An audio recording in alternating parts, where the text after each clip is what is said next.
Welcome to another episode of 2020. I'm Benny Goodman with my friends in this clearly fucking crazy, crazy world.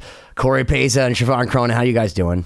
Pretty good. Great. How you doing? Fucking alive! I am so excited that we have our good friend Jason Costa. And you know, like a lot of people say like our good friend and it's like hyperbole, but like I literally mean our good friend. And like in Jason Costa's book, who's the drummer from All That Remains, and you know drummers don't write books, so that's a lie. Jason's definitely, I think, one of the funnier episodes that we've had. We got him on for 2 episodes. This is the first of I think 2. I laughed the most in this episode. Just like everything that came out of his mouth just cracked me up. So you definitely have to tune into this one. So here's something you'll learn about the episode. Like Jason loves to give like, you know, sideways compliments. Like he'll say like you're really good at something that's not even the thing you're trying to be good at. Here's the thing. I think Jason's a way better comedian than he is a drummer. Way funnier. I actually laugh way more watching him than I care about his drums at all. So we're gonna hear about, you know, his start in music. He played with a little band called Diecast, which, you know, some of those more dedicated hardcore fans might have heard of. And also, he's going to talk about how he joined All That Remains. And he's great because he was so candid throughout the whole episode. I just like almost whenever I talk to people, I expect them to kind of cover stuff up. But he was just like right there with the answer that first came to mind. And I think that's amazing when you do an interview. Well, because he has no fucks to give. Yeah. Jason definitely gives no fucks. But he also, this is one of the first, actually the only episode so far where the guest was in studio, at least with Ben. We recorded this back in June, and this was one of the first times that Jason had ventured out of his house since being in lockdown. I hadn't seen any human being other than like my girlfriend and her daughter at all. Like literally hadn't even gone to the grocery store. And like Jason and I saw each other at the door. And like we obviously were like distant, but I was just our eyes through the masks. Yeah, so it was good to kind of hang out. Jason's a drinker, so I know at least right personally, in with us. I was going at it pretty hard for this episode and the next one, so I'm going to apologize in advance for that. Well, I got so stoned that like I also didn't realize I turned up the volume on my microphone so high, and I didn't have what everybody in the music industry knows is a limiter, which makes sure that like if I scream too loud, that it doesn't actually blow out the mic. Which you do on a regular basis. Yeah, I was going to say it's a good thing you never scream into the microphone. Yeah, so I told but it doesn't sound sonically horrible in the sense that like it's not good quality. I'm obnoxious, but like in a good fidelity way. This is literally like I actually blow out the preamp. Oh my God. But so back to Jason, though, for anyone that is an All That Remains fan, he had a lot of great stories about Oli. So I definitely tune into that. Like some things that just cracked all of us up. He has the best story about Oli, which is the time that Oli gave him a birthday gift. And we're not going to spoil it, but I encourage you to tune into the YouTube cast of this because you'll get to see some special footage there. You have to watch it. 2020-d.com. Go watch it on YouTube as well. If like you're at work right now and you're just listening to this horse shit, you have to see Oli's gift. It will make your day, no matter how bad your day is. It will make it a little bit better. I promise. I promise. Jason played on Lost Symphony's track Leave Well Enough Alone, and we're going to play that in its entirety at the end of the episode. So make sure you stay tuned for that. But first, here's our talk with Jason Costa of All That Remains. Part 1.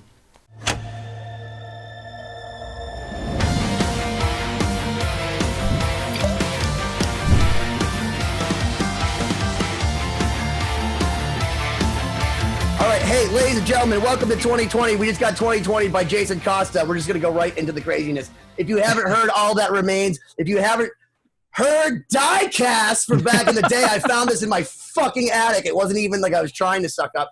You got to show the back of that shirt. I'm sorry. The front of the shirt's lame compared to the back. So mad at me. Wait, Ben, you have to like go straight. Can't see it. There you go. Oh my God. We were such a bunch of assholes. It would never fly. That shirt would never fly now. Before we even introduce we got talk about things that would have happened in 2020. I got to show you guys the other shirt I wore accidentally the other day, not even realizing how inappropriately asshole it was. Hold on. Oh, no. Anyways, so this is 2020. Thank you guys for coming. We do have Jason Costa, drummer of All That Remains. Great dude. I wore this. Terrible I influence. wore this out shopping, and some dude was like, "You have some serious balls," and I had no idea. It says Black Sabbath matters. And yeah, this super poor taste. Five years ago, nobody thought that was like a bad thing. But like I wore it just because it's in like the queue of shirts because I like Black Sabbath. And then I'm like, oh, this does not mean what I want it to anymore. So that one's going in the trash. But the Diecast one is real. Good call. So, hey, ladies and gentlemen, welcome to 2020. I'm here with Cory Pazza, sometimes known as Pazza. By the way, I wanted to let you know, Cory Pazza, while we're on pronunciations, I was with Paul, our drummer, who is often referred to as Lorenzo. It's actually Lorenzo. Wait, I thought it was Lorenzo. You had this whole spiel about how it was Lorenzo. It's Lorenzo. It is Lorenzo. So I was right the whole time. Did you just find that out, Ben? Because you've always said Lorenzo. He's been telling us it's not Lorenzo sounds cool Lorenzo. anyway. No, I swear to God. So did I start this again? Because he's explained it to me years ago. Maybe I'm just a stoner and I perpetuated it. When I asked you what his name was, it's Lorenzo. That was like 5 or 6 years ago. Wrong for so long. I don't know. Yeah. So adamant about being right. Let's do this. Well, let's do this the right way. So first off, not in her normal layer with her 3-point light kit, but looking still angelic as always. We have the uber talented Siobhán Cronin, who just surpassed 2 billion. Is in Forbes magazine with Star Set. She's just a star. She has so many better things. Not mostly my work. You can thank Dustin when you have. She has so many better things to do than be with us. Then we have Cory Pazza.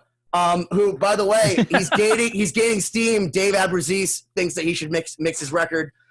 So you're more than just a bass player. And then, of course, the illustrious Jason Costa, the drummer upon all drummers, the greatest traditional metal drummer of all time, in my opinion. I don't know about all that. That's how I feel about it. So let's just go right down to Cory because I've talked enough. Cory, how are you? Man, I'm doing great. If you notice, I'm looking a little different today. It's because Xfinity has basically murdered my internet. But you look just as good as always. So I don't know what. Like I would not have known except for the microphone. Don't feed the animals. Yeah, no, it's just funny. I have this like crazy studio set up, and I just have a cell phone sitting in front of me. Yeah, but you have such the lighting is so nice over there. It's great. It's all warm. Clear. I did keep the lighting, so the lighting's good. But I do the best I can with what I got. But we're super excited to have you on, Jason, because first of all, it's been a while. We haven't had a chance to hang out. And yeah, it's definitely been a while for everything.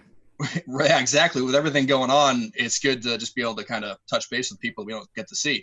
I'm sure I would have seen you at 3 or 4 shows at this point. Well, people don't realize that Jason, unlike a lot of the other people that we've like duped into being in this band, it was actually our friend before the band, where Siobhán got clubbed like a seal by Oli. Thankfully, I remember that whole story. Like a seal. Oli was very nice when we knew Jason from Dobby. He used to practice around the corner for me in Quincy. I've been playing shows with him since he saved me from an FSU gang member from killing me. Ben, I want to get into our stories at some point. So let's save that. Take the reins. There's a lot of good stories to tell. So let's start off just with a little bit of background, Jason. Why don't you talk about your history, your career, like a quick little recap of what you've done and what you're doing right now. I was in a million local bands like everyone is for a while. Did nothing. Played out some shows here and there. We're still doing that.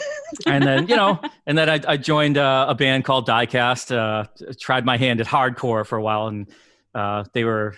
You guys are one of the fathers of modern hardcore. Like, can we admit that? Can we go on there? There's like the Cro-Mags, there's Blood for Blood, and there's Diecast. See, Benny, I don't like to make statements that big because there's always people out there. They're gonna know better. That's my job. They're gonna know better than me. We're not like the fathers of modern hardcore. There's probably 20 other bands out there. I bet you Kirk would tell you otherwise. We did, yeah. Kirk, of course, would tell us otherwise.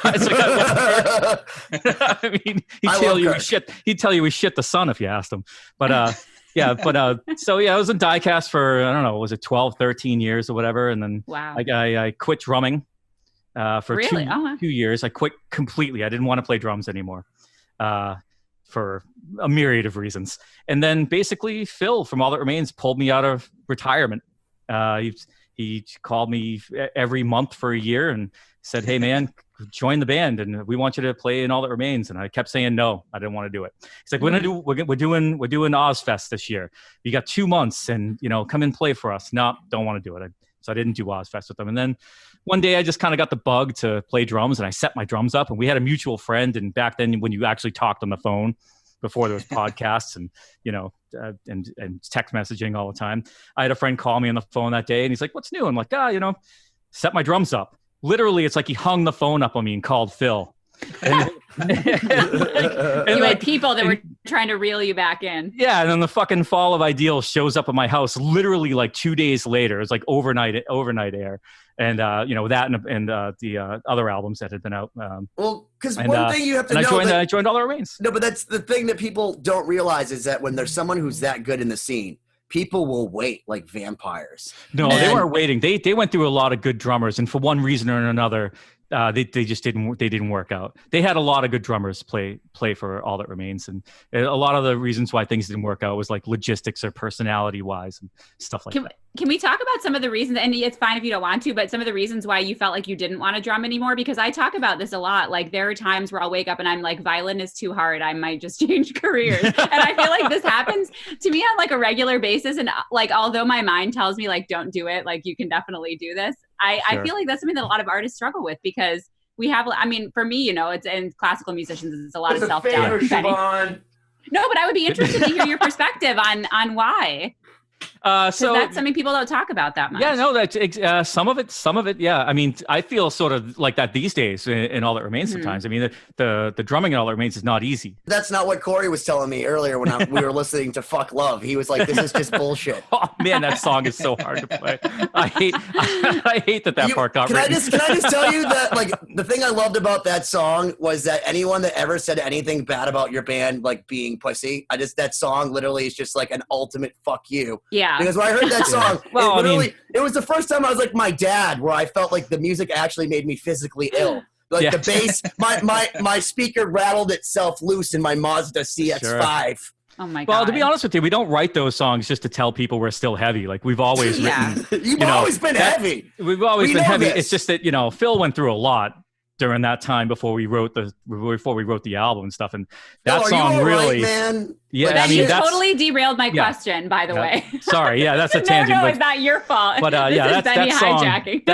that album, and you can hear Phil's experiences in that whole album. It's very, very heavy and dark for the most part. I know we do our regular songs. We have rock and our heavy rock songs and stuff like that, and ballad and stuff like that. It was the same typical All That Remains stuff that we play. I'm sorry, Siobhán. Why don't you bring us back off the crazy train? I'm just giving you a hard time. But why I quit drums for a couple of years? Yeah. I was burnt out there's a lot of reasons. I'll try to make it quick because otherwise we'll be here forever. No, it's okay. You're in a band for 12 or 13 years and you're in a van. Take your time. That breaks down, that drops the transmission all the time. You're getting paid in pizza and some of these shows and exposure. Don't forget exposure. And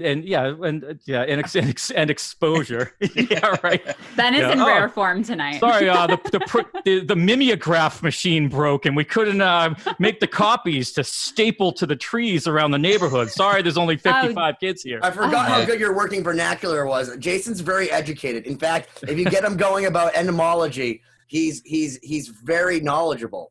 I like insects, yes. I wanted to be an entomologist before I was a drummer. But not an entomologist, not to be confused with someone who likes words. An entomologist. For those entomologist, that can't listen. Right, okay. But biochemistry handed my ass to me. I do have ADD, and there's certain, if I don't like a certain subject or whatever, it's really hard for me to retain the information. Is that why you stopped drums? No. Well, he's trying to get to the fucking point, Ben, but you keep Hey, actually, one of the reasons why Benny and I are such good friends, I love Benny, is because he's got a massive amount of ADD, but he takes it a step further. He takes you on a journey where you don't realize that you're going to end up somewhere totally different. And by the end of the day, you're like, where the fuck am I? Yeah, he's ADHD all the way. He's crazy. And you just drop some Adderall on top of that, out of his fucking mind. That's what I like it, though. There's always something to talk about. Being in Diecast, playing that, and then just... it was the hardcore scene is a lot different than the metal scene also. So there was a lot of violence. Interesting. I could literally tell you a million stories about very, very violent things that we were involved in and things like at that happened. shows or just like everything. Yeah, we were like we weren't a band. We were a fucking pack of wolves. We weren't. And when you're on tour with other hardcore bands, you bond with them. You are a pack of wolves. Wow. And if anyone messes with you or whatever, and you're kids and you're full of angst and you're not getting paid and you're surviving on pizza and stealing beef jerky from 7-Elevens to get your protein, I would totally just rob 7-Elevens, not literally rob, but steal and everything else. I didn't have a lot of money. I was running up all kinds of credit card debt. The vans were falling apart. We were stealing stealing parts of vans from I won't say from where and stuff, but I think the statute of limitations is passed. Oh no, it's okay. Ben told a whole story about it, how he basically conned someone into stealing a guitar for him on one of our previous episodes. Out or some Unreal. Shit. Like we were a very kind of thuggy band, and if I think back, I can't believe that none of us had been arrested and gone to jail. None of us were ever arrested. None of us ever went to jail anymore. Like, I mean, I can't wear this in public. This is so not en vogue anymore. This is not. This is not okay with everything that's happened. Mm-hmm. So there was for all the people that are wondering. Oh yeah. So there was all that. There was that aspect of it, and then you put on top of it that I just wanted to be in a band that was. I never wanted to be super famous. Whenever everyone ever asked me since I was a little kid till even now, I just want to make a decent living playing music. That's really what I wanted to do. So that band, it wasn't really doing it. I've always felt, to be very honest, I always felt that band, I wanted to stay heavier, but that band kind of wanted to do almost too much mainstream kind of singing stuff. And when we did the heavy stuff, we were doing great, and we were actually getting bigger and bigger. And then we started doing that stuff. And at first it was like a bump, but then, kind of went down because our heavier fans didn't like us and stuff. Yeah. We did what a lot of bands do, and it just didn't work for Diecast at that point. And I don't know. It wasn't nothing against the guys in the band. I love all those guys. And it was nothing about the music. I like playing the songs, even the rock songs. Is one of my favorite drum openings to any fucking record, just so you guys know. I don't care what Jason says Fire about Damage, yeah, dude, Fire Damage. That song right there, the first time I heard that, I said to myself, is there any other member of the band? Like, I thought that maybe your band would be mad at you for how loud the drums were on that song. No. See, that a lot of the stuff in Diecast, like, I used to rehearse. This is another reason why I burnt out and I didn't want to play drums anymore. So I used to be the guy that practiced 2 hours before the band showed up for rehearsal, and then they would all leave, and I would still rehearse on the things that we practiced on. I know, I was in the room down the hall from you. I would be writing drum parts to whatever riffs we came up with that day and stuff. And I was like, oh, well, I kind of sucked at this drum fill, so I'll do it for an hour straight. I was that guy. So I also burnt out big time because I practiced too hard because I was having self-doubt. Am I good enough? Can I pull these parts off live all the time and everything? So I practiced way too hard back then. I did it. I overdid it. And that was another reason why I burnt out, but just from practicing too much. But like a song like Fire Damage, I would be there for an hour or two before the guys showed up, and that was just an exercise I was working on. That if you guys haven't heard it, please go to YouTube and just listen to this song, because if there's anything that really exemplifies, first off, and not only imagine Jason playing it, but now imagine a guy playing traditional grip playing that song, because that's what's one of the most fantastic things to me, is that you literally play. If Buddy Guy was like fucking even angrier than he was. So anyways, Is it Buddy Rich? Did I say Buddy Guy? I meant Buddy Rich. Guy. I wasn't Buddy sure what Rich. I thought Buddy maybe Rich. You knew some secret Rich. Nickname that I didn't know about. No, I'm just high. I'm stupid. But so yeah, it was a workout, and they came in. Someone came in and was like, "Dude, we got to write a song around that." And so we did. That was the pre-chorus, I think. And we started the song off with the pre-chorus with that, so. And that's how a lot of songs work out. And All That Remains, it works out like that sometimes too. There's a bunch of songs that I was working on shit a little bit before the guys came in, and I don't do the 2-hour thing before they come anymore. To be honest with you, I barely practice to get better anymore. And it's something that I've been working on lately. And actually, I was just talking to my girlfriend about today was, a notebook. I was starting to write things down of stuff that I want to work on for this next album, because I feel like, I've kind of gotten a little bored with the stuff that I can play, and we're going to be writing a new album soon. We already started kind of working on it a bit, and I want to put some new different things that I normally don't do. So there's some techniques and things that I want to work on to put on the next album, but it's taken until this long. I mean, I've been in All That Remains now for 13 years, and the only thing that I've really practiced to get better was I didn't do any blast beats in Diecast, so I had to just work on some blast beats. That's it, and blast beats are pretty easy. So what was it that kind of transitioned you from being in that mentality of not wanting to play drums to actually breaking down and joining All That Remains? Well, I started playing. I remember I had a little rehearsal studio in Quincy, and I put the headphones on, And I played Tribe Called Quest, Low End Theory was the first thing I did. Did he, by the way, just so you know, I told you, and this is a real story, I was down the hall from him. Did they build your room up on cinder blocks in that building? Because it all flooded. So like we were underneath a bakery, and like this Chinese bakery. They had all this crazy shit, and it like flooded. So the guy was like, okay. And then we just came down one day, and the entire room was built up with cinder blocks. Yeah. I was basically...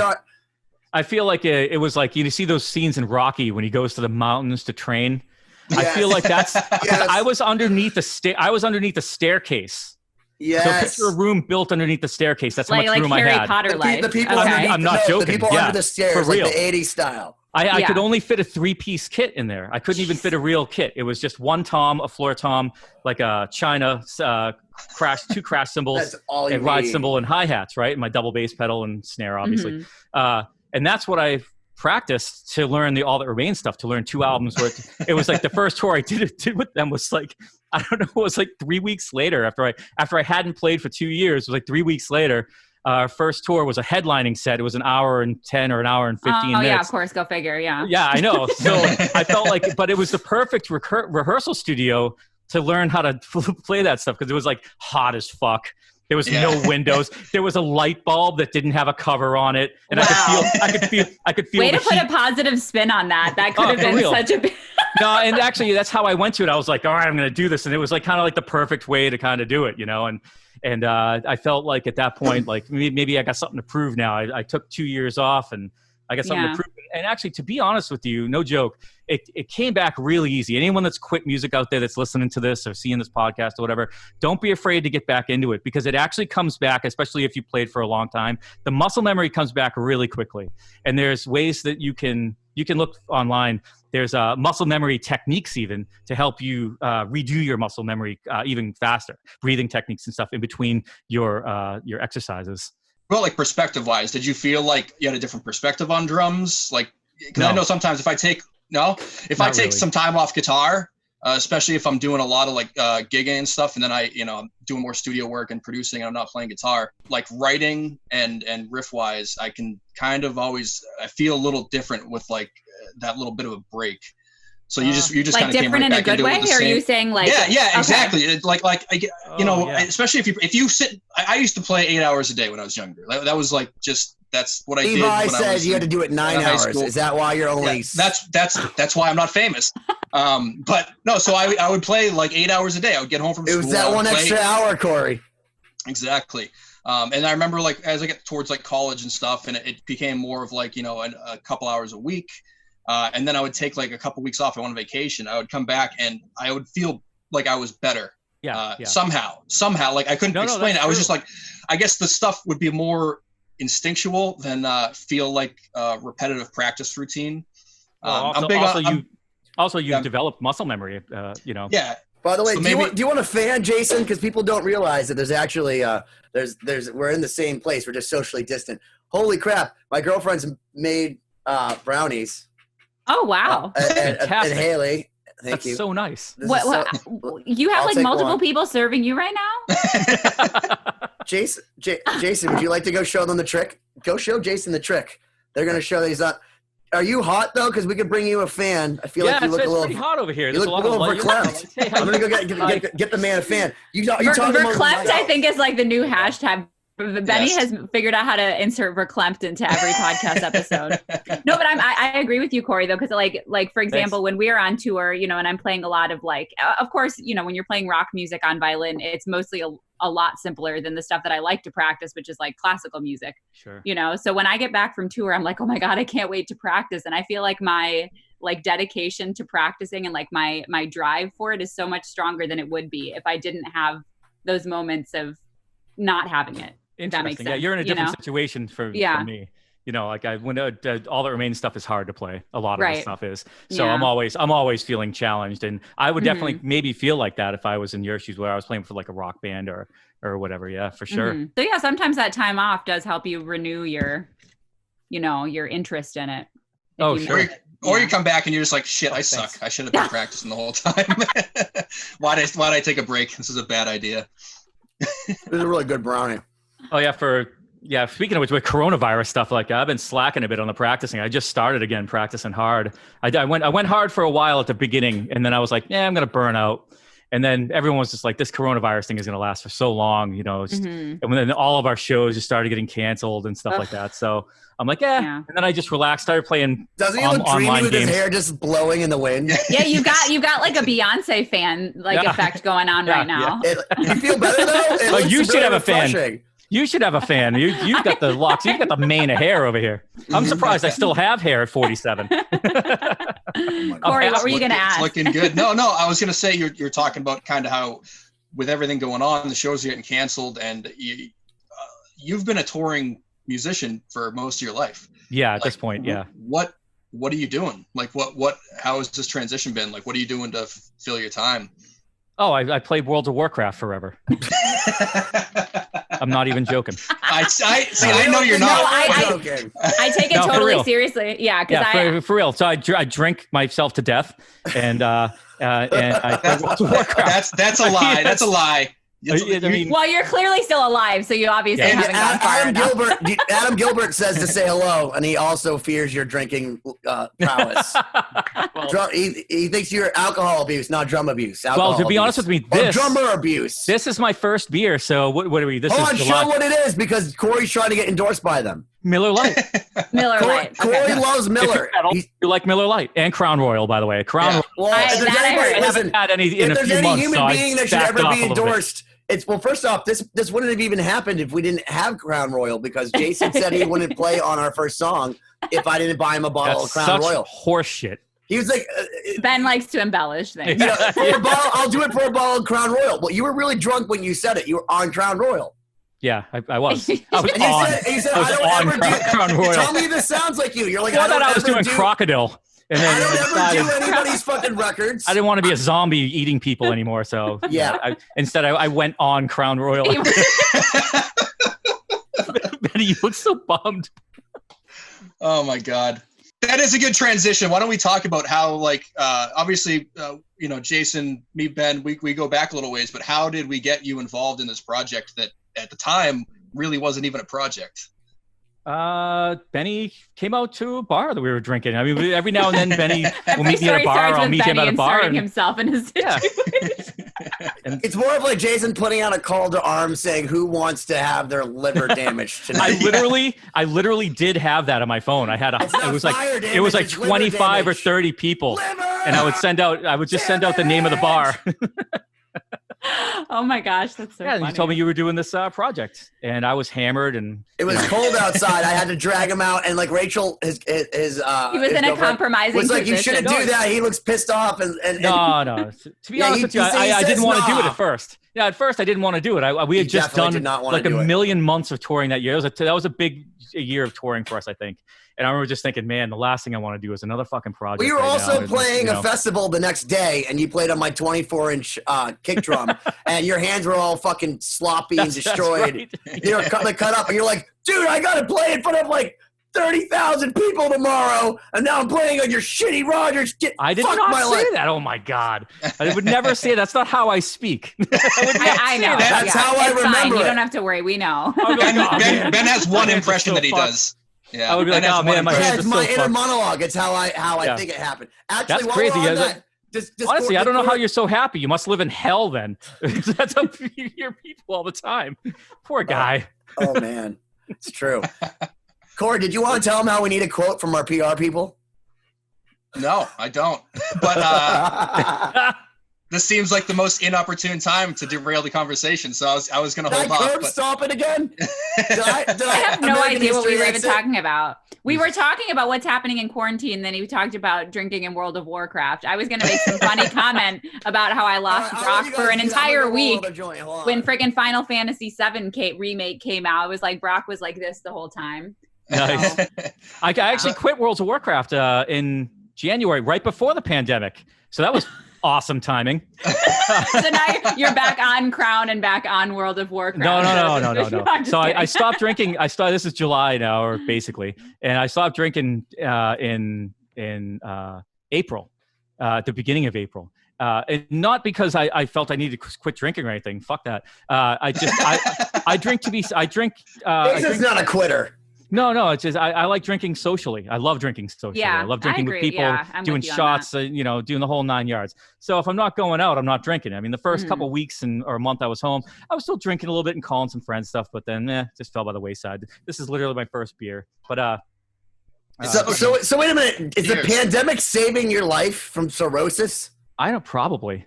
Yeah, I mean, maybe. This is like you didn't get 2020. You got saved. Yeah, no. What's killing me? What's killing me now is Grubhub.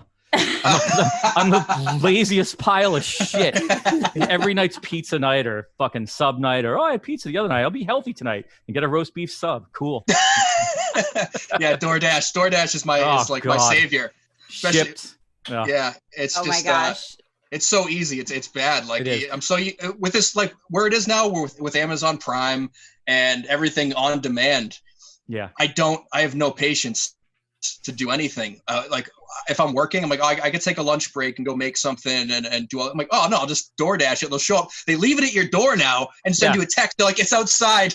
So you don't even have to interact with people. Yeah, exactly. Yeah, it's They leave it at the door and they dash. It's DoorDash. Yeah. I text my girlfriend to Ding Dong Ditch. Because I used to play Ding Dong Ditch, where you just ring people's doorbells. You just fucking blow up fish with M80s and shit. Back before cell phones. Yeah. Before they knew what was up. And ring doorbells. Let's go ring that doorbell.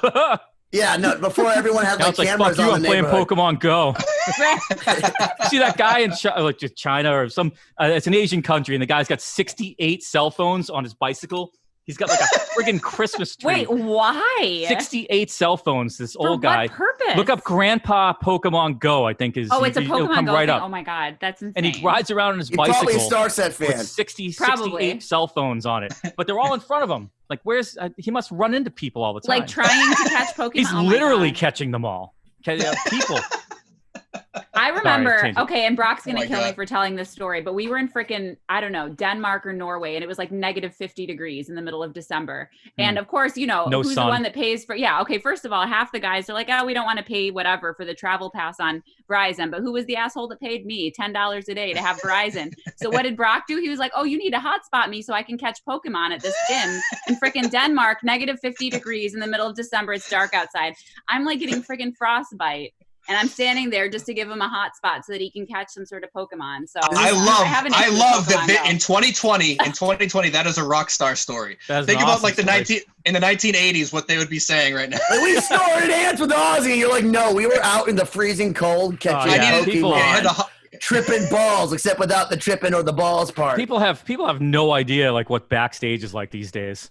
There's hardly any partying. You get the group. Dude, there's hardly any gluten. I'm a guy. I'll go and I try to find the other guys in other bands that I know want to party. You hear, and that's the first day of tour. Oh, Jay's the drinker. Who's the drinker? Oh, Bob Dobalina's the drinker over there. You find the drinker. Yeah, this literally killed the party. It did. Now it's just, it's just this. I think, but drummers have a special talent for that, though, because Adam's Adam is the best. I admire him so much because he's the best at going and being if we're on tour with a couple different groups, if we're headlining, we have support bands. He will know everybody and everyone's names within the first couple days, and he's so better great than about me. that. I don't remember anyone's names. I know, that dude's cool. We drank our heads off for 7 hours last night. I don't know his name though. Yeah, that's a social skill. So the rest of us are really bad at it. We're Jason judges you by how many Jaeger shots you can take before you just slowly do the Irish exit. Oh my God, the Irish exit. He's like, that's number 16. Yeah. But there's a lot of drummers are the parties in the band. I think we're hyper. And for me, I know the alcoholism crept up on me, and it was it didn't just all of a sudden happen one day. I used to not drink before I even played. In Diecast, but at night when you're staying at some drug dealer's house and you have to sleep on you're sleeping on the aero bed that your parents got you for Christmas. They're like, we support you, yay! Thank God. Literally with an aero bed. Yeah, well, yeah. It's when, with air. I'd say, listen, my parents, we didn't have a lot of money. I was low middle class, so. The first time you stay at someone's house because your band can't afford the hotels. All their cats fucking pop your aero bed. You wake up on the goddamn floor with sore arms and legs. Shit. Yeah. So I would just be like, fuck that, preemptive strike. just go right for the alcohol right before I went to bed. Just pound the shit, whatever the hell it was. I would just drink the shit out of it. I didn't give Bad Frog Ale from 1983 in your closet. Yeah, give it to me. It's got a cap on it, right? Like, wow. So it snuck up on me, and then All That Remains is a different story. I started drinking before I played, and All That Remains just because nervousness. It's like a medication for me before I play. Almost. Is feel that scary? Oh, well, it used to be, I mean, you guys know me now. It used to be one shot of Crown before I got on stage, and now it's like a half a solo cup for an hour before I play. And you're the only person who like can do blast beats at 250 BPM after. Dude, I not true, but well, I don't know. In my There's experience, a lot of guys out there that can play. I can't believe people can play smoking pot like that. True. Yeah, that I don't understand, but some people, that works for them. Flubby feet is a common trait, I think, with a lot of drummers after they've had a few drinks, unless they're professional drinking drummers. It's a skill set. I honestly, because I don't drink while we rehearse and stuff, but I know so it's weird to me that I can even do it. Wait, this makes sense to me because when you learn something, so when you're learning the piano or you're learning the drums and you're going, this is a rudiment or this is a that, you're using your cerebellum. All right, but like when you drive, when you start drive, so let's say so when you first start, when you actually get good and you're not thinking about it, or you're driving and you're not actually thinking about putting your foot on the gas, whatever, that actually moves to your basal ganglia. So my guess is his basal ganglia has been able to circumvent his drinking, and that he's able to be a absolutely super drummer. Well, because he does it when he's drunk. Because if he didn't drink, actually, he might not do as well. In fact, there's studies that suggest that if you do it mostly while you probably suck if you don't drink before your show. Yeah, just nerves. I would tend to rush the click track maybe a little bit or something. I don't know now because I haven't played sober in probably I don't even know. It's got to be almost 10 years. Yeah, I know. Please don't try this. It's just my path, but I haven't played sober in like 10 years. 10 years probably. It's just a great solution to a problem. It's fine. Yeah. It works. As Cory continues to drink his drink. I need this to get through 2 hours with Ben. This is how I work. No, but these things are all relevant, though. I mean, nothing is necessarily going to enhance your baseline skill, but I mean, it's just like people in classical music talk about taking beta blockers, to deal with nerves, like. Everybody has their thing that they have to do. I mean, I didn't even know that was a thing. I didn't even think about that. That's like some taking beta blockers. I can't believe you guys. Wow, Yo-Yo Ma takes beta blockers before he goes and performs Stravinsky. No, I mean, I think certain people that their life is, they're used to performing like a certain canon of repertoire all the time. Maybe it's just second nature. I've heard like rockers taking human growth hormone to look like Slash. You know what I mean? Like I've heard like Slash looks like jacked because like they take human growth hormone. But I haven't heard of beta blockers. I don't know if some of those dudes are on HGH. HGH is a really tough regimen, and it's really hard on your liver. You got to really. Your guys, most of those guys are doing testosterone. Your guys, I know a lot of guys that do in bands from touring now. Tons of guys. If we go on tour with 5 bands, I can guarantee you there's going to be like 5 or 6 dudes that are on testosterone, injecting testosterone and steroids. But HGH, I've heard dudes talk about it. No one touches that shit really because it's a really tough regimen, I guess. It's very complicated. You got to really know what you're doing. To do that kind of stuff. Well, when you're dealing with hormones or anything. Like I think you have to take insulin if you're taking HGH. I think I could be wrong, but that's what I think. That's complicated. Going back a little bit to the nerves you're talking about. Is that something you still deal with to this day? Yeah. Oh yeah. I'm a jumpy person. I'm hyper, and I've literally got restless leg syndrome. And when I play, I want to my body just ramps up, So, if I drink a bit before I play, I'm cool. Put me on a click track, I'm good, And before I started drinking and All That Remains, there was about a year that I was on a click track and everything was fine. I would rush the click a little bit, but in certain spots, not like always or anything like that. But it wasn't like bad. But drinking just a few drinks before he got on, I was like, oh wow, and the band was like, holy shit, dude, you sounded fucking wicked loose and just like grooving and getting into it more, So I'm also the guy that like if I go on a website I don't anymore for a very long time, and so I could have 100 people write nice things about me. It'll be the one kid that says something shitty that will literally go across my brain while I'm playing. I didn't mean it personally. I just thought it was some constructive criticism. I know. You ruined me. Now I'm an alcoholic. Yeah. So guess who I'm coming to when I need a kidney or something? Oh my gosh. No, but drums are a high pressure You're welcome. situation. You're welcome to mine whenever you want it, man. Oh, thanks, buddy. Hey, same. Hey, listen, just don't go to Adam Gilbert for one. Yeah. Siobhán. No, but for real, Adam Gilbert only has one good working kidney, so you get 20. We did have this conversation. I did not know that. Yeah. Don't ask him. Yeah, Siobhán, do you ever experience that when you're on stage? Do you get jitters, nervous anytime? It kind of depends on the level of difficulty of the music. I mean, come on, let's be real. She doesn't give a shit. But that's a good question. You're right. I mean, sometimes I've had some debilitating nervous breakdowns before like major classical performances, because it really just depends on what are the stakes. Like if I'm going up and I'm playing with Starset, the stuff, especially because we just play it so much, and the parts aren't necessarily, for someone that's classically trained, not super difficult. And we just do it day in and day out. Like I can get up and probably be, like 10 drinks in and not have a problem. But if I had to get up and play like a classical concerto where it's like, you have to be like laser focused, feeling super energetic, you're by yourself in front of a ton of people. Yeah, I've had some like really bad bouts of nervousness. Yeah, so I bring that up because, and it's a little bit apples and oranges because my performance like venues are obviously different than you guys. I don't tour. I play a ton of gigs, I used to, like every weekend doing different bars and clubs and stuff like that, where there are sets that I played 1,000 times, and there can be 5 people, there can be 1,000 people. I'm fine. I've been on stage since I was 13. Like I feel very comfortable if I know what I'm doing. The past few years, I've had some great opportunities to do some kind of sideman hired gun gigs where I've flown. I did a week in Nashville, and I did some stuff down in Florida for a festival where it was going in front of several thousand people with songs I learned the week before. And I remember the first gig I had down in Nashville was at the Wild Horse Saloon. It's like really cool venue, huge stage, like the TVs behind you with brought in. And this was the first show I played with this band. I met the band at the gig. I had learned all the songs, I take that back. We had a 30-minute rehearsal at like a place down the street right before the gig, but I met them that day. And it was a 35-minute set with songs that I'd never played with them before. And it was the first time that I stepped on stage. And I went, holy shit. Like I was like shaking. And like, I've been playing, gigs for 15, 16 years. And it was the first time that I was like, oh my God, it took me by surprise.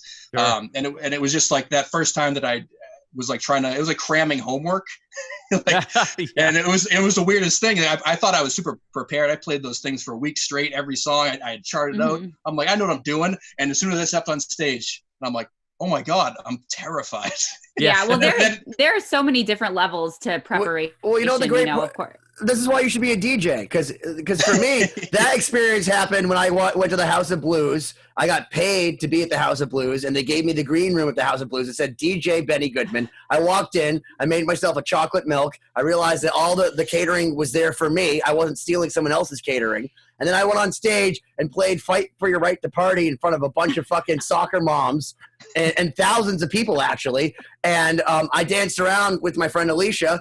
And I got paid for that. And I said to myself, like, this is fucking awesome. And they thought we were great. I played like How Will I Know by Whitney Houston, and some guy like looked at me like, you like know the right song. Were you worried about fucking up pressing play? Like, no, but that's the thing. So the I didn't want to be the one to say it. That's what I'm trying to tell you is that like, you guys could do all these things, and then like that moment for me was just pressing play. But the funny part was there was a band setting up ahead of time. They were a company band. This is a private party that got rented out the House of Blues, and the bass player for 20 minutes is going back and forth. And like they're going into my sound check, which is literally just a line check. 1, 2, hello. Like that's all I want. And I'm waiting. Like, guys, get it done. And the bass player's going, they're like, test the XLR cable, test the line. And I literally go and I walk all the way down and I just turn the thing off from standby. And the thing goes boom, super loud. And I'm like, there you go, guys. I'm a DJ. Can I just do my 1, 2 check? And I literally played like, Fuck the Police by NWA for like 3 seconds. And went like, 1, 2, 3, and I like walked off, and poof. Oh my God. Well, anyway, but there's really nothing that can replace experience, and so like if I'm talking from the perspective of a violinist, like that's why we spend like 60 to 70% of our practice time working on technique every single day, because at the end of the day, if you're going to get nervous or there's going to be something that's thrown at you, at least you know that you've got your technique like in the bag. You know? Yeah, that's what Jason Richardson joined our band, and I don't know if you know if anyone out there is familiar with Jason. He is ridiculous. He's phenomenal. He's so ridiculous at playing that it made us rehearse Siobhán more. actually is doing a bunch of guitar solos where she's copying guitar players. You should check out Jason Richardson. You want to do something? Good luck. Yeah. No, here's the thing is, I'm serious with Jason, I'm telling you for real that even the greatest guitar player in the world still pales in comparison, in my opinion, to Siobhán on a bad day. I'm telling you. She's gone against. No, that's good. No, go look into some of Jason's stuff. You have to look at it. I will. Absolutely fucking ridiculous. I challenge you. Can I ask you this? If Siobhán plays something up to Jason's level, will you show it to Jason and make him play it with Siobhán? He would. I bet you he would do it in a heartbeat. Jason's really cool. Jason's really cool, really nice guy, and he loves playing guitar. He loves music, and he loves practicing, and he loves playing complicated shit. And he just likes, being out there and playing near the top of his ceiling and everything. The kid Siobhán is every fucking day is having like guitar when players. we heard that he wanted to join the band, we were like, shit. Like, I remember Phil was like, dude, we have to rehearse more.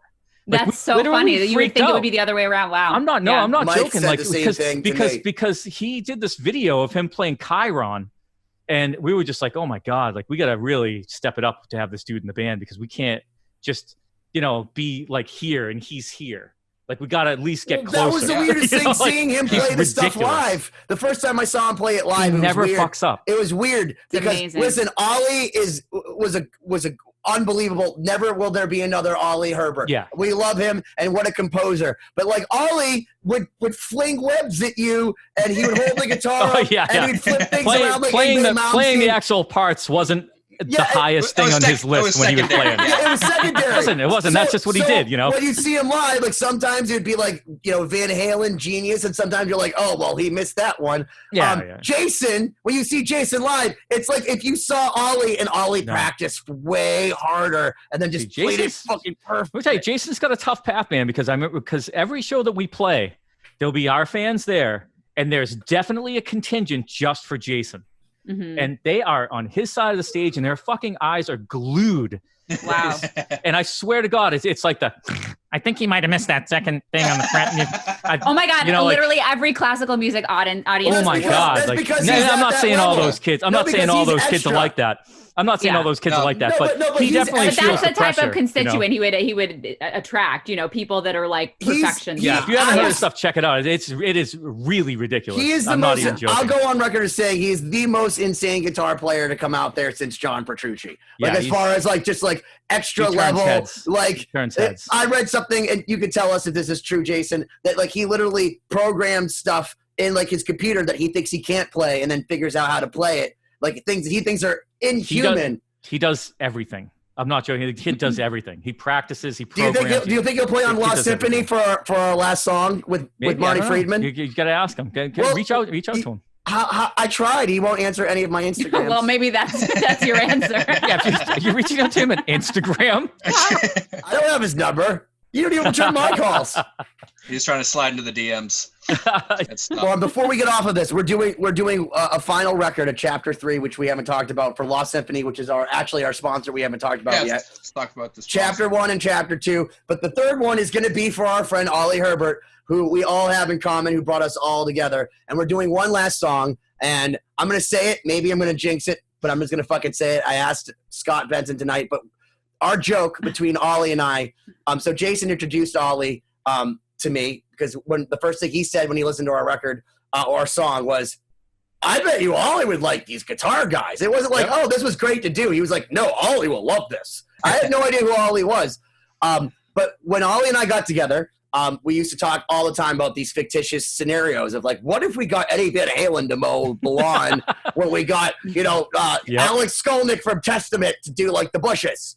And really, the ultimate one for us was what if we got Marty Friedman and Nuno Betancourt? And for Jason, this is true. For the last song that we've just added on to the Oli tribute, we've gotten the okay from our record label. We've convinced Marty to come out of hiding in Japan to do another song, which he's always been grateful and awesome, and what a wonderful guy. And Nuno, who's a little bit more wary, and I love Nuno. He's my man crush. Like I love that guy. As of this moment, has agreed to play on the song. And if Jason Richardson would like to play on it, I don't see how you could get any more cool than that. Because Nuno and Marty were my favorites. And the one guy that Oli used to say all the time Tony McAlpine. I love Tony McAlpine. Listen, I like Tony McAlpine, but the thing is, these are what Oli and I said was Marty and Nuno. But he used to How about Al Di Meola? Al Di Meola's up there. That'd be amazing. But he used to always say Jason Richardson. I didn't know who Jason Richardson was until Oli showed me. Definitely Jason, yeah, he I'll talk to Jason me. about it. So I'm telling you that, like, for Oli's sake, he told me about it. So I'm so happy. When I saw that he was playing for you, I was like, this is so right. Because when Phil said Oli would have wanted this, like, that wasn't just some PR shit. That was true. No, I remember Oli would have wanted this all day. Yeah, when we played the first time I saw Jason, I think he was playing in Born of Osiris, and we were like I think we were in Maine, which is weird that I'm remembering anything because that's just strange. But so there was the club that's up there. I forget the name of. Is the way it's set up where the band can come out of the back room and you stand. There's this cool balcony thing that overlooks the stage, and I remember I was back there warming up because we were going on last And Oli comes in. He's like, Jay, I know you're warming up, but you got to see this guitarist play. He's fucking awesome. He's one of the best guitarists I've ever seen. I'm not even joking. He dragged me out to see Jason Richardson play guitar. So that's awesome. Since that time, it was years that anytime anyone would talk about guitarists and stuff like that, he was always saying, Jason Richardson's the best I've ever seen. Jason Richardson's the best. Oh, So wow. True story. So when Phil said to us, dude, Jason wants to fill in, it's perfect because he's like literally Oli was saying I don't know if he was Oli's favorite guitarist, but he thought that Jason was the best guitarist out there. Yeah. So it was just like a no-brainer. It's amazing. Well, in fact, I can clarify this because Oli and I had many conversations about this because we were, Oli was a super nerd that would talk about scales all day, and he would tell you why he liked people better than another person. And we talked about, so Marty Friedman, we agree, and Nuno Betancourt, we agreed were the tastiest. Dragon's Kiss, that album rules. Exactly. We're the tastiest and had the best ability, but we just agreed growing up, they just set the bar. But as far as newcomers, as far as sheer technique, Jason Richardson is literally like if you had a guitar machine sent from outer space and said, just play. But you got to watch it, Siobhán. In fact, I want to encourage him to play with Siobhán, but we are doing one last song. So we're going to surprise Richard Shaw by telling him, because his favorite guitar player is Nuno. And he wanted to pay homage to Oli. But if we could get Jason, because when I came to see your show, I was too embarrassed to even ask you to introduce me because I didn't feel like it was a proper, like, hey, man. He's like nice. He's just in his, like, if he's backstage and he's just practicing, he just looks intense. He's actually a nice guy. Yeah, I was looks embarrassed. super intense, but he's not. Well, that dude loves video games and anime and everything else. He's wearing like what the heck was he wearing? Like Zelda shorts.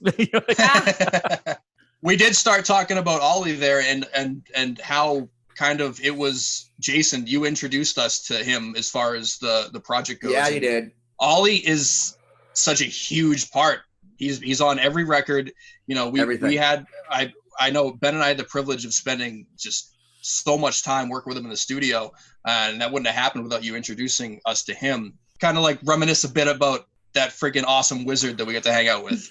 I know that Jason has some like tour stories. We I don't know. We were drinking and I forget now, but you guys definitely. He wasn't much of a partier, right? Not really, and I don't know why. I think it was just being I think most of the time it was money, to be honest with you. I mean, literally, and by the way, like we literally could make $250,000 in a year, and he still wouldn't go to Dunkin' Donuts across the street and get a fucking coffee with the rest of us. He'd walk down the street 3 blocks to the fucking Suntime Inn and get a free coffee out of their goddamn machine, and then get back to the fucking walk into the tour bus and be like, no, this coffee's really good. I got creamers. And he had 7 or 8 free creamers in his pocket. So it didn't matter. He literally could have $200,000 in the bank and it wouldn't matter. It's just the way he did shit. I'm pretty sure Benny knows that from his fridge emptying out every time he came to record. Me knowing this. And actually one time when he was trying to get home, he took the train and he was like, I got a guy. Like, what do you mean you got a guy? He's like, I got a guy who's gonna hook me up and like stamp my ticket for me. Like he had fans. Anyone that was a fan of him, if they had something going on, he knew how to like. He had no shame about like, cool. You work for Amtrak? Can I get free tickets? And what are they gonna say? They're like, I love your band. I love your music. Sure, cool. So more power to him. That's kind of cool. Can I drive the train? That was the most rock star thing Ollie ever did was demand free Amtrak tickets. Oh no, he's done so much stuff like that. So much stuff like that. So funny. And let me tell you, he never would demand stuff. He would be very silly about the way, you know Ollie, how he would ask, like, so how about those tickets? He would never. You said you're picking up dinner tonight, right? Yeah. I never saw him buy fucking anything. And I have a coffee mug at my house. It's just because he knows I'm a Scorpio. And he went out and bought me a coffee mug for my birthday one year. And I'm like, what the fuck? Coffee? And like, I remember like Phil and Mike came in the bus and I'm just sitting there with a puzzled look on my face. And they're like, what's up, man? I'm like, Ollie just bought me a mug for my birthday. And they're like, what? So random, the most fucking random thing ever. And this mug, I mean, I will never get rid of this. This thing, it must have been like 50 cents. I mean, it's like one of those coffee mugs that you find at the dollar store. Like it's ceramic, but there's definitely air bubbles in there because it saved the company money. It's because it weighs like 3 ounces. Oh my god! I fucking love it. It's my favorite fucking thing. Dude, I'm gonna send you a picture of this fucking mug, and you gotta run it when you run this podcast. We will. We're gonna have a big photo. Dude, you have no when you see this fucking thing. I'm crying right now. You're gonna die laughing. Seriously. I can tell you. It's not as funny as that, but it's damn close. The funniest thing I ever saw was so Ollie came over one day and he was like, "Hey man, this is my favorite story of Ollie that isn't the band." Yeah. He was like, hey man, he's like, I want to look cooler on stage. Oh, and I was like, maybe you should buy some fucking clothes, dude, that like are disgusting. Like, yeah. Like he's like, well, I don't want to spend a lot of money. I'm like. Yeah, I know. You just like Jason just told me you got like a crazy amount of money off like publishing like advance. Like, yeah, like that's going towards like my house and things. Yeah, cool. All right, well let's go to H&M because everything there is made by children in Singapore that are crying. So we went to H&M and first off, I was responsible for like the 2 pairs of jeans they had that were like black and like fitted and all that sort of stuff. But watching they started to turn gray. I 6'4". But the thing is that there was one point. So in between the man section, there's a baby section, and then it's like down an escalator in H&M. And poor Ollie had never been into a store anything like this. Like never had he ever been into a store like H&M. So he was like, as fuck. He was completely perplexed. So all of a sudden. Like when he tried on some stuff, he walked out. And first off, there was a few things like I don't know if you've gone in H&M and tried. Wait. Did he like audition them for you? He did. He tried a few things on, and some of them were just. You were like, oh my god, this is so bad. It was like Saved by the Bell looking. You're like, no. So I walked off because I thought he was done, and I could see him because he's like 6'4". Like looking over, he's like Ben, and he's like kind of quiet. Then he's like Ben. Ben, and like he's like looking through the baby section and he's starting to panic. He's like Ben, and then I can see him looking for his phone. Then he realizes he has no service because we're underground in H&M and nobody. And it was so funny. I watched him like go around in a total panic for about 5 minutes, and I was like, "I'm right here, man. You look terrible. Don't get those pants." Love it. Oh you gotta, dude. I'm sorry. I hate to call you out, but Cory, you got to tell the story about the drone. Oh my god. I told that to the band. They fucking died laughing. They were like, "Oh my god!" I was right there for that. That was fucking hilarious. So we were having a 4th of July cookout. So I don't know how this happened. We must have gone to a show like a few weeks prior, and was throwing a 4th of July cookout, and Ollie was there, and it was like, "Hey man, like, do you have you want to go? Like, you want to come? Like swing on down. We were probably working on the record actually, and I was like, "There's no way Ollie's going to show up." It was Hampton Beach. It's actually the exact set list I had Jason sign. I have it on my wall. There's no way Ollie's going to show up to my house and like come to my cookout. Like, it's just, you don't picture Ollie like in a summery day, like barbecuing. No, outside. So we're having the party and everything's going cool. We're just drinking and hanging out during the day, and then like around the corner walks Ollie, like this, just not dressed very summery, by the way, but like very like all black. He just walks around and triple X hoodie. Yeah, and like those old school jeans from like the Gap from like 1997 that are like flare bottom or something. The hoodie he's been wearing so much that it looks like a bell bottom. Yes. Yeah, no, he's got like the whole like monk thing going on. But he comes around and, you know, he knows no one there. Like, Ben's there, he knows him, but he came around and he had like a blast. Like, we hung out, we partied all day. He had his dogs with him, and like we were hanging out. He's kayaking. He kayaked on my lake in his full like rock and roll regalia. It was really weird. It was surreal to watch. Ollie would do things. Ollie would do. He did things more than anyone in the band does things. Like, he goes and does things. Yeah. Not like you kind of get the impression that he's a little more like shy, but he was, you know, but you were a safe area because he felt safe around you. And a lot of my friends, they were super cool. No, like a couple people knew who he was, but most people were just like, "Oh, this is your buddy, cool. Yeah, what's up, man? Like, let's have some beers." So he's drinking, he's having a good time. Pictures like handing him fucking burgers. Yeah, we're feeding him. It's the most he's eaten all week. No, for real. So like, take some of these home.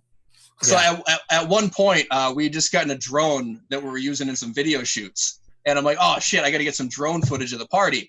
So I grabbed it and I brought it out and I'm flying it around, getting some cool angles and all these things. And at one point, Ollie kind of walks up to me. He's just like, I have a drone. And which is random, by the way. None of us knew he had a drone. Yeah, he's like 2 days before his first birthday. Yeah, he got a first birthday. He's like, I got July a drone. 10th. It's in the trunk of my car. I'm like, cool, man. Like, do you want to try it out? He's like, yeah. So he runs out, he grabs it. Now, my drone was one of those like videography drones, and so it's pretty much idiot proof. It'll balance itself. It'll auto land. It does all these things. It's very easy to fly. You can't really mess it up. You can, but it's harder. Yeah, I did fly into a tree at one point, but I wasn't paying attention.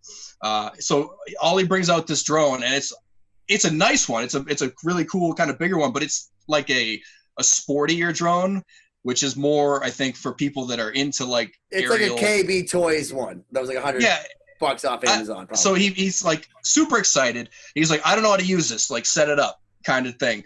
So of course. Now all my friends are like pumped. So we're all drunk, just like putting it together, putting the batteries in, looking at this thing, and we finally get it together, and we hand him the remote, and he's like, all right, what do I do? And I'm like, well, just fire it up. Like, let's see what happens. I want to say in hindsight, I was like, take it easy. Like, don't go crazy. And he's like, yeah, no, it's fine. Like, and so he gets it on, it turns it on, and he hits the button and it starts to rise up, and he's got like this like big smile, and everyone's like, yeah, like hits the button, and it goes flying straight out over the lake and dunks into the water.